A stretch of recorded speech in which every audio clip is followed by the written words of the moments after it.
La Revolución de 1952.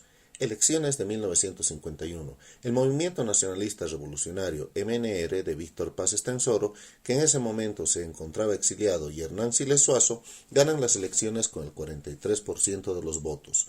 El presidente de esa época, Mamerto Urriola-Goitia, contrario al MNR, al conocer los resultados de las elecciones, se negó a entregar el gobierno a Víctor Paz Estenssoro. Urriola-Goitia presentó su renuncia al cargo y entregó el poder a una junta militar. Este hecho es conocido como el Mamertazo. La revolución del 9 de abril de 1952. El 9 de abril se produjo un golpe de Estado dirigido por el general de policía Antonio Seleme, con el apoyo de Hernán Siles Suazo y el dirigente minero Juan Lechín Oquendo. Del 9 al 11 de abril se da una lucha armada en la ciudad de La Paz y en Oruro entre los seguidores del oficialismo y los insurrectos revolucionarios. Triunfante la insurrección, Hernán Siles Suazo, que había sido jefe del intentado golpe de Estado, quedó como jefe también de la misma y se hizo cargo del gobierno como presidente provisional, pero el 15 de abril llegó a La Paz Víctor Paz Estenssoro, que había estado desterrado en Buenos Aires y a su vez se instaló en el Palacio Quemado como presidente constitucional. Primer gobierno de Víctor Paz Estenssoro, 1952 a 1956. La Central Obrera Boliviana, COP. El 17 de abril de 1952 se fundó la Central Obrera Boliviana. La COP resulta ser el instrumento de la clase trabajadora y la unificación de los sindicatos bolivianos. Juan Lechín Oquendo fue su secretario ejecutivo de 1952 hasta 1987. El gobierno revolucionario tuvo 4 medidas fundamentales. 1. La reforma agraria. Probablemente la más significativa, el decreto de la reforma agraria se dio en Ucureña, Cochabamba, el 2 de agosto de 1953. El principio básico fue: la tierra es de quien la trabaja. La liquidación del latifundio en el altiplano y valles se hizo definitiva y se entregaron títulos de propiedad a los campesinos. La consecuencia de la reforma a lo largo de los años fue la creación del minifundio, es decir, la pequeña parcela mínimamente productiva que continúa dividiéndose al pasar por herencia de padres a hijos.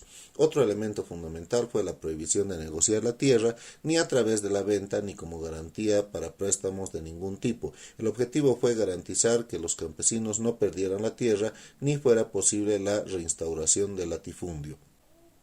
2. La nacionalización de las minas. El 31 de octubre de 1952, Paz Estenssoro firmó el decreto de nacionalización de las minas en el campo de María Barzola en Catavi, Potosí. La nacionalización revertía al Estado todos los bienes, yacimientos e instalaciones de 3 grandes empresas: Patiño, Hochschild y Aramayo.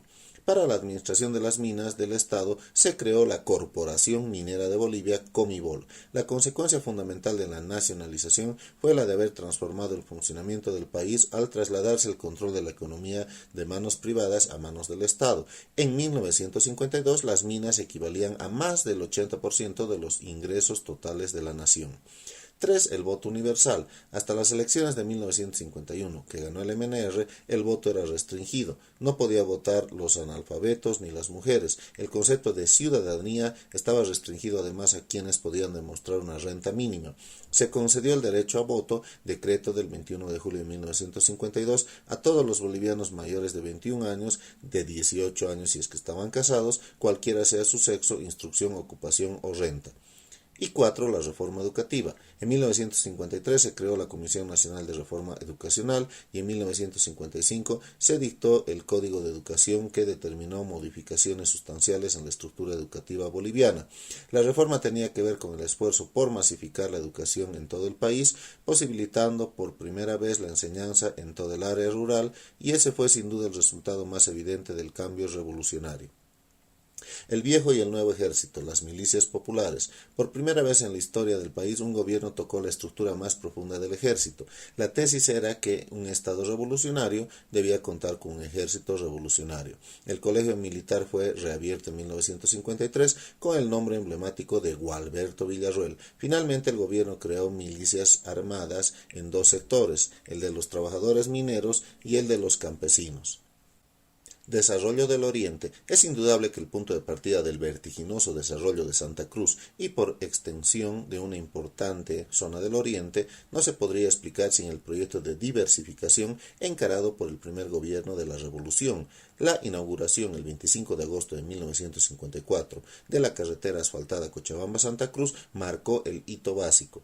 Ese crecimiento tuvo mucho que ver con la lucha sostenida por los sectores cívicos cruceños bajo el liderazgo de Melchor Pinto Parada. Los campos de concentración. El gobierno revolucionario optó por la aplicación de métodos violentos y represivos que garantizaran lo que en los hechos fue una dictadura de partido. El 23 de octubre de 1952, mediante un decreto supremo, el gobierno creó una prisión militar para guardia y custodia de los procesados sujetos a jurisdicción militar. Allí eran llevados presos los opositores que eran vejados y torturados sin contemplaciones. Se justificó estos excesos con el argumento de que se ejercía una violencia revolucionaria y antioligárquica para sostener la estabilidad de la revolución. Las primeras elecciones con voto universal. El 17 de junio de 1956 se realizaron elecciones generales convocadas por el gobierno. Por primera vez en la historia del país se ponía en vigencia el voto universal. De los 204.000 inscritos para las elecciones de 1951, se pasa a 1.119.000 electores con derecho a voto. Se presentaron entonces 4 candidaturas, la de Hernán Siles Suazo del MNR, que ganó las elecciones de una manera abrumadora, con el 84% de los votos.